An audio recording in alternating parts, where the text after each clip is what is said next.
నమస్కారం గురుగారు. నమస్తే అండి. గురుగారు, పరభావ నామ సంవత్సరంలో సింహరాశి వారికి ఎలా ఉండబోతుంది గురుగారు? తప్పకుండా. అలానే మనం చూస్తే కనుక ప్రతి రాశి వారికి కూడా కష్టాలు కానీ లేకపోతే ఏదో ఒక ఇబ్బంది పడుతూనే ఉంటారు. ముఖ్యంగా అప్పులు కానీ క్రెడిట్ కార్డ్ బిల్స్ కానీ ఇట్లాంటివి కట్టుకోలేక. సో ఈ సంవత్సరం అయినా వాళ్ళకి ఆశాజనకంగా ఉండటం కోసం అభివృద్ధి పరంగా ఏవైనా చిన్న చిన్న రెమెడీస్ కూడా చెప్పండి గురుగారు. వీళ్ళు ఏంటంటే అండి, శ్రీమన్ మహాగణాధిపతి నమః, శ్రీ గురుభ్యో నమః, గురువందనం. ముందుగా నా జన్మనిచ్చిన తల్లిదండ్రులకి పాదాభివందనం తెలియజేస్తూ, ఈ పరాభవనామ సంవత్సరం 2026-27 చాలామంది భయపడుతున్నది ఏంటంటే, ఈ సింహరాశి వారు అష్టమ శని ప్రభావం మా మీద ఎక్కువగా ఉంటుందని ప్రతి ఒక్క వీడియోస్ చేస్తున్నారు. ఎలా ఉంటుంది అంటే, ఈ అష్టమ శని ప్రభావం సింహరాశి మీద ప్రభావితం ఎక్కువగా చూపించదండి. ఎందువల్ల అనుకున్నట్లయితే, సింహరాశి రాశాధిపతి రవి. ఈ రవి యొక్క పుత్రుడు శని భగవానుడు. అంటే అష్టమ శని ప్రభావం చూపించదన్న ప్రతి ఒక్కరి మీద చూపిస్తుంది. కానీ ఈ సింహరాశి వాళ్ళంతటా వాళ్ళు ఈ వీడియోస్ ఎక్కువ చూడడం వల్ల కానీ ఈ అష్టమ శని ప్రభావం ఎలా ఉంటుంది. రేపు ఈ కర్కాటకంలో ఒక మే నెల నుంచి మే 19వ తారీఖు నుంచి గురుడు కూడా మిథునంలో ఉన్న గురుడు కర్కాటకంలో మాకు వ్యయంలోకి వచ్చేస్తాడు. ఉచ్చ స్థానంలో ఉన్న వ్యయంలో ఉంటే ఏ రకమైన ప్రభావితం చూపిస్తాడు. అది కాకుండా పంచమాధిపతి అష్టమాధిపతి.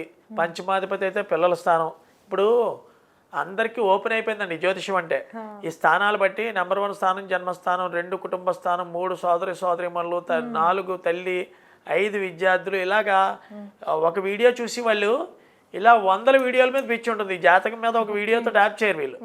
వేరే వీడియో ఏం చెప్పారు, ఇంకో వీడియో ఏం చెప్పారు, ఇంకో వీడియో ఏం చెప్పారు. ఈ అన్ని వీడియోస్ని అగ్రిగేట్ చేసుకుని 80% ఆఫ్ ద పీపుల్ నెగిటివ్ చెప్పారా, నా మీద పాజిటివ్ చెప్పారా అన్న ఆలోచన ఎక్కువగా మనిషి యొక్క ఆలోచన మీద ఆడవారైనా మగవారైనా ప్రభావితం ఎక్కువగా చూపిస్తుంది. ఇక్కడ విషయం ఏంటంటే, ఈ యొక్క శాస్త్రరీత్యా ఖచ్చితంగా మాట్లాడుకోవాలి. అష్టమ శని ఉందంటే అష్టమ శని. అష్టమ శనిలో ఏం చూపిస్తాడయ్యా వాడు చెప్పాడు శాస్త్రంలో. అష్టమ శనిలో నేను యాక్సిడెంట్స్కి కారకుండా అవుతాను అని శని భగవానుడు. నడుస్తూ ఉన్న వ్యక్తి యాక్సిడెంట్స్ అని చెప్తే బయటికి వెళ్తే యాక్సిడెంట్ అయిపోతుందని చెప్పారు సిద్ధాంత్ గారు. మేడ మీద కూర్చుంటే ఎలాగంటే, వాడు ఆటోమేటిక్గా ఒక మెట్టు మీద వేయబోయి ఇంకో మెట్టు మీద వేసినా కింద పడి కాలు పెరగడం జరుగుతుంది. అది యాక్సిడెంట్ అవ్వాలని లేదు, ఏదో రకంగా కాళ్ళకి దెబ్బలు జరిగే ఆస్కారాలు ఈ సింహరాశి వారికి ఈ పరాభవన సంవత్సరంలో ఎక్కువగా ఉన్నాయి. ప్రధానంగా వీరు ఎన్ని జరుగుతూ ఉన్నా సరే ఈ సింహరాశి వారి యొక్క ఉద్దేశం ఎలాగుంటుందంటే అండి, సింహరాశి రాశిలోని పేరులోనే ఉంది సింహరాశి అంటే. ఈ యొక్క సింహరాశిలో ఎవరెవరు వస్తారో అని ప్రధానంగా చూసుకున్నట్లయితే, మకా నక్షత్రం 1, 2, 3, 4 పాదములు, పుబ్బా నక్షత్రం 1, 2, 3, 4 పాదములు మరియు ఉత్తరా నక్షత్రం 1వ పాదంలో జన్మించిన వారు ఈ సింహరాశిలోకి వస్తారండి. దీనికి ఒక స్పెషాలిటీ ఉంది. అన్ని రాశులు ఉన్నాయి. మేష రాశి అంటారు, వృషభ రాశి, ఇంకొంటి మిథున రాశి ఏమో కన్యలు, కర్కాటక రాశికి ఇది అని చూపిస్తూ ఉంటారు. ప్రతి రాశి కంటే సింహరాశిలో స్పెషలైజేషన్ అంటే సింహంతో పోల్చాడు. ఇది అడవికి రాజు. వీడు ఏమనుకుంటాడంటే, సింహరాశి వారు మకా నక్షత్రంలో పుట్టినవాడు వ్యక్తి ఎలా ఉంటుందంటే, ఈ వ్యక్తికి చిన్న వయసులోనే మంచి విద్య అంటే BSc ఆనర్స్ చేయడం కానీ MSc చేసేయడం కానీ చేసి అతి చిన్న వయసులో ఉద్యోగం వచ్చేస్తుందండి. ఈ వ్యక్తులకి బ్యాంకింగ్ సెక్టార్లో ఈ మకా నక్షత్రంలో లేదా టెలిఫోన్ ఎక్స్చేంజ్లో సెంట్రల్ గవర్నమెంట్ పోస్టులు కొట్టడం, రైల్వేలో కొడుతూ ఉండడం, సెంట్రల్ గవర్నమెంట్ పోస్టులు ఎక్కువగా ఈ మకా నక్షత్రం వాళ్ళకి వచ్చే ఆస్కారాలు ఎక్కువగా ఉన్నాయి. ఈ యొక్క రావాలంటే వీరు ఈ యొక్క ఆరాధన చేయాలి. వీరు ఏ యొక్క ఆరాధన ఈ సింహరాశిలో ఉన్నవాడు చేయక్కర్లేదండి. వీడు కూర్చుంటే ఉద్యోగం వస్తుంది. అది మాత్రం 100% ట్రూ అండ్ కరెక్ట్. నేను చూసిన జాతకాల్లో మకా నక్షత్ర జాతకుడు ఎవరైతే ఉన్నారో వాడికి గవర్నమెంట్ ఉద్యోగం ఆడవారైనా మగవారైనా గ్యారంటీగా చేస్తారు. అదే సింహరాశిలో ఉన్న లేడీస్ కానీ జన్మించినట్లయితే మక పబ్బ ఉత్తరాపాదంలో వీళ్ళు లేడీ డామినేషన్ అయ్యి మగవాడు ప్రైవేట్ కంపెనీలో పనిచేయడం కానీ, లేదా ఒక కాంపౌండర్ కింద పనిచేయడం కానీ, లేదా ఒక కంపెనీలో గుమస్తాగా పనిచేయడం కానీ, CA చదివినా ఒక ఆడిటర్ దగ్గర అకౌంట్స్ రాస్తూ ఉండడం కానీ, వాడి జీవితం ఎదగకుండా ఆపేసి ఆస్కారాలు బహు ఎక్కువగా ఉంటాయి. సింహరాశిలో ఆడవారి జాతకాన్ని ఎవరైతే చేసుకున్నారో upper hand of ladies, down hand of gents ఉంటారు. ఇది ప్రధానమైన మూలం ఈ సింహరాశిలో. దాన్ని చూసుకున్నట్లయితే ఈ సింహరాశిలో మకా నక్షత్రంలో జన్మించిన వారికి నేత్ర సంబంధమైన విషయాలు, ఉదర సంబంధమైన అంటే లివరు, ఇండైజేషన్ ఎక్కువగా ఉండడం ఈ అష్టమ శని ప్రభావం వల్ల చాలా జాగ్రత్తగా ఉండాలి. అది చూసుకున్నట్లయితే ప్రధానంగా ఉద్యోగం రావటం లేదు. ఈ మకా నక్షత్రం అష్టమ శని ప్రభావం నన్ను ఏడిపించేస్తుంది. ఈ గురుడు కూడా అండి ఉచ్చ స్థానంలో వ్యయ స్థానంలో ఉన్న పంచమాధిపతి అష్టమాధిపతి అంటే ఉద్యోగంలో సస్పెన్షన్స్ అవడం, అటెంప్ట్ చేసిన ఎగ్జామ్స్ క్వాలిఫై అవ్వకపోవడం, లేదా ఉద్యోగం ట్రై చేస్తే ఉద్యోగం రాకపోవడం, మానసిక చింతకి ఎక్కువగా ఆలోచించే ఆస్కారాలు ఈ యొక్క సింహరాశికి ఎక్కువగా ఉంటాయండి. దీన్ని తప్పించుకోవడం ఏ రకంగా ఉండాలంటే చాలా సింపుల్ రెమెడీ అండి. మన నూపప్పు ఉండలని, నల్ల నూపప్పు ఉండలని బెల్లం ఉండలతో ప్యాకెట్ 50 రూపాయలకి 60 రూపాయలకి అమ్ముతారు. నల్ల నువ్వులతే తీసుకోవాలా గురుగారు? అదే నువ్వులుండలు నల్లవి చేస్తే తెల్లవి ఉంటాయి, నల్లవి ఉంటాయి. నువ్వుపప్పుతో చేసిన నల్ల నువ్వులతో ఉన్నవి మీకు అర్థమైందా? అవి కాకి ఆహారంగా పెడితే చిన్న చిన్న ఉండలు ఉంటాయండి. దేనికి అంటే కాకి మన పితృదేవతల కింద లెక్క. ఇందాక చెప్పడం జరిగింది. ఈ కాకి ఆహారం పొద్దున సూర్యుడితో పాటు మనకి రాత్రి కావని వెళ్ళిపోతే సూర్యుడు అస్తమించడంతో, సూర్యుడు ఉదయించడంతో వస్తాయండి. వీరు అది చేయడంతో పాటు కాకి ఆహారం ప్రతి శనివారం కాదండి, అష్టమి శని ప్రతి ఆదివారం నాడు చెయ్యాలి. ఎందువల్ల అంటే సూర్యపుత్రుడు శని భగవానుడు ఇక్కడ సింహరాశిలో, రాశి సింహరాశి కాబట్టి మన రాశాధిపతి ఆదివారం నాడు. ఈ ఆదివారం నాడు ఎవరైతే ఈ రవి సంచరించే సమయంలో అంటే 6:15 దగ్గర నుంచి 7:15 సమయంలో నల్ల నువ్వుండలు కాకి పెడతామో మనం అత్యద్భుతమైన స్థాయికి ఎదుగుతామండి. ఎన్ని వారాలు పెట్టాలి? 7 ఆదివారాలు చేయాలండి. ఎన్నో అక్కర్లేదు, 5 ఉండలు. పెద్ద లక్షలతో వేలతో అయ్యేది కదా. 5 ఉండలు మహా అయితే 5 25 రూపాయలు అవుతుంది. ఏ వ్యక్తి అయినా, పేదవాడైనా ధనికుడైనా ఎవడైనా హ్యాపీగా చేసుకోవాల్సిన విషయం ఇది.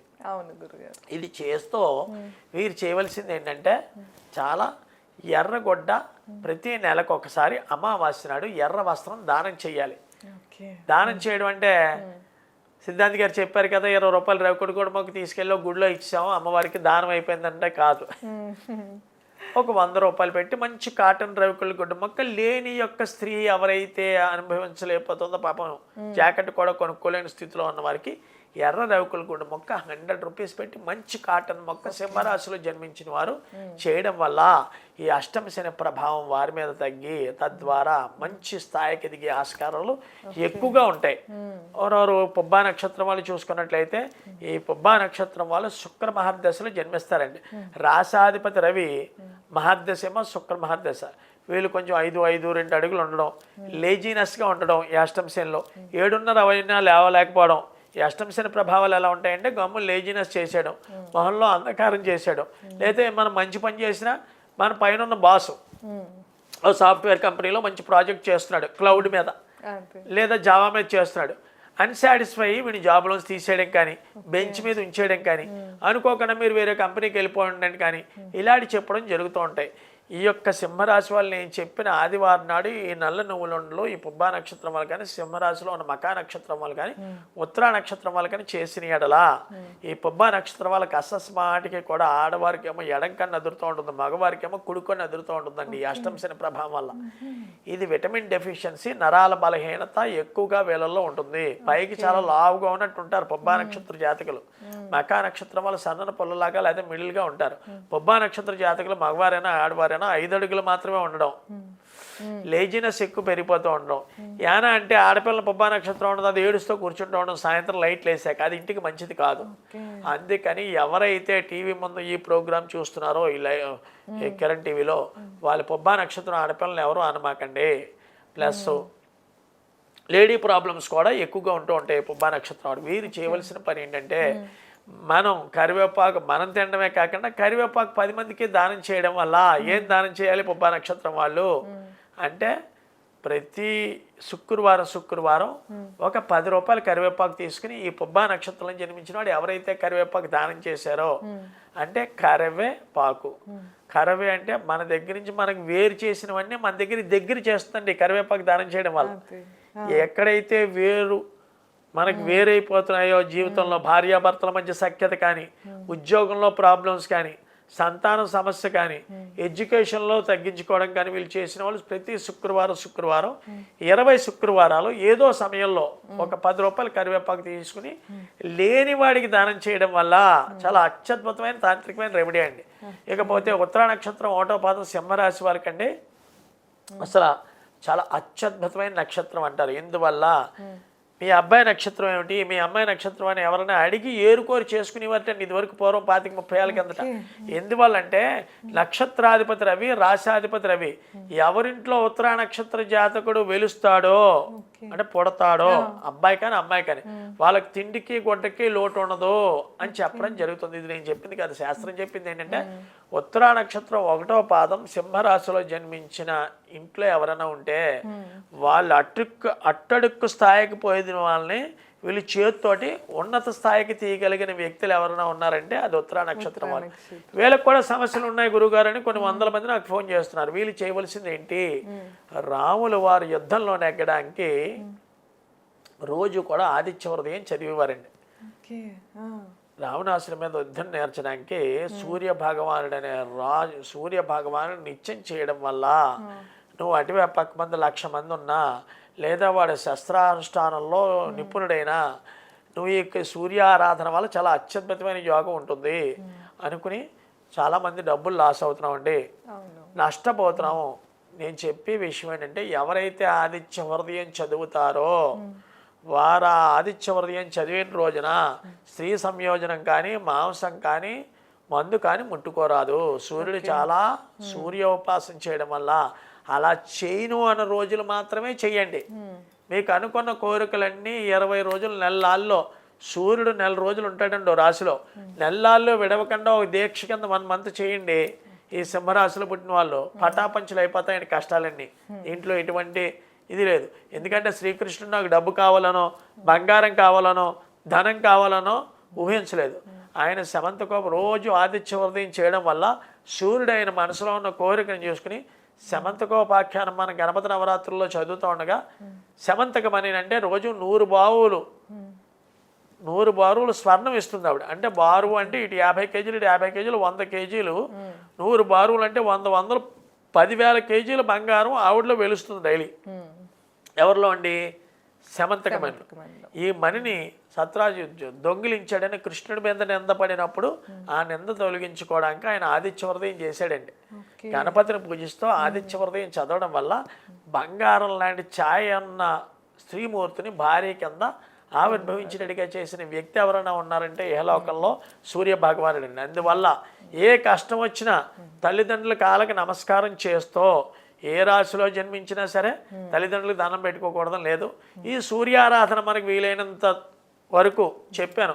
ఈ ప్రధానమైన 3 కూడా మర్చిపోతే అంటే స్త్రీ సంయోజనం కానీ భార్యతోటైనా, ఆ వేళ మద్యపానం తాగడం కానీ, ఆ వేళ మాంసాహారాలు తినడం కానీ చేసిన ఎడల ఈ 3 ఏ తప్పు చేసినా వాడికి పాండురోగం వస్తుందని శాస్త్రం చెప్పింది. బొల్లి రావడానికి ప్రధానమైన కారణం సూర్య యొక్క ఉపాసన తప్పు చేయడం వల్లే బొల్లి వస్తుంది. దీంట్లో ఎటువంటి లేదు. బొల్లి తగ్గిన వాళ్ళు ఎంతోమంది ఉన్నారు. సూర్యోపాసన చేసి ఓన్లీ ఒక తామలపాకులో ఓ పరమాన్నం బెల్లం మొక్క వేసి నైవేద్యం పెడితే ఎంత ఆనందపడిపోతాడంటే సూర్యుడు పొంగిపోతాడనమాట. ఏమీ లేదు, ఆ తామలపాకు మీద ఆకుపచ్చ తామలపాకు మీద ఇగో సూర్య నీకు ఇది పెడుతున్నానని చిన్న బెల్లం మొక్క వేసి పాలేసి బియ్యంతో చేసి ఆ పరమాన్నం ఎవరైతే సూర్యుడు ఎదురుకుండా నిత్యం పెడతారో దానికి కులం మతం జాతి వర్ణం లేదండి. ఓన్లీ మనకు కావాల్సింది ఏంటంటే శుచి శుభ్రంగా తలస్నానం చేసి గ్యాస్ పైన ముందు రోజు రాత్రి కడిగేసుకుని ఆ యొక్క పరమాన్నం ఓ చిన్న గ్లాసులే పెడతారు. ఆర్థికంగా అది బాగోలేదు గురుగారు అనుకునే వారు చిన్న గ్లాసులు బియ్యమే వేసి, అది కోటా బియ్యమైనా పర్లేదు, ఆయన ఏమి తింటే అది మనమే తింటాం. ఏ బియ్యమైనా బియ్యం తెలుపు చంద్రుడికి, ఆకుపచ్చ బుధుడికి, దాంట్లో బెల్లం శని భగవానుడికి, ఈ 3 కలపడం వల్ల సూర్యుడికి అత్యద్భుతమైన ప్రీతి అండి. చేసి దాంట్లో ఎదురుగుండా ఆదిత్య హృదయం పరిపక్వతంగా నాకు రాదు, మాకు గురుముఖంగా నేర్చుకోలేదు అనుకున్న వాళ్ళకి మనకి ఏంటంటే గూగుల్ తల్లి ఉంది, యూట్యూబ్లోకి వెళ్ళిపోవడం, ఆదిత్య హృదయం చెవిలో పెట్టుకోవడం, వినేసి ఇగో నీకు సమర్పిస్తున్నాను అని ఎవరైతే చేస్తారో ఈ సింహరాశి వారు అత్యద్భుతమైన ఫలితాలు చూస్తారండి. కష్టం శని అయితే గురుడు వ్యయంలో ఉన్నాడు, రాహు యొక్క దృష్టి నా మీద ఉంది, కేతు జన్మరాశిలోనే సంచరిస్తున్నాడు, నాకు అంతా మానసిక చింతే అని లేజినెస్గా పడుకునేకంట రేపటి నుంచైనా పరిగెట్టాలి నా జీవితంలో, నేను సింహరాశిలో పుట్టాను నా జీవితం పరిగెడుతోందని మీరు ఎప్పుడైతే ధైర్యం చేసుకుని ఈ సూర్యారాధన చేశారో వాళ్ళ జీవితం 100 రెట్ల కంటే ఫాస్ట్గా పరిగెడుతుందండి. ఇది మాత్రం తథ్యం. తప్పకుండా సో విన్నారు కదా, సింహరాశి వారికి అయితే ఈ సంవత్సరంలో పరాభావ నవ సంవత్సరంలో ఎలాంటి పరిహారాలు చేసుకుంటే కనుక మీరు అభివృద్ధికి చెందుతారు గురుగారు అయితే తెలియజేశారు. మీరు ఇంకా ఎలాంటి సమస్యలతో ఇబ్బంది పడుతున్నా కూడా కింద గురుగారు నెంబర్ ఇస్తున్నాము, తప్పకుండా కాంటాక్ట్ అవ్వచ్చు. ధన్యవాదాలు. నమస్కారం. నమస్తే అండి.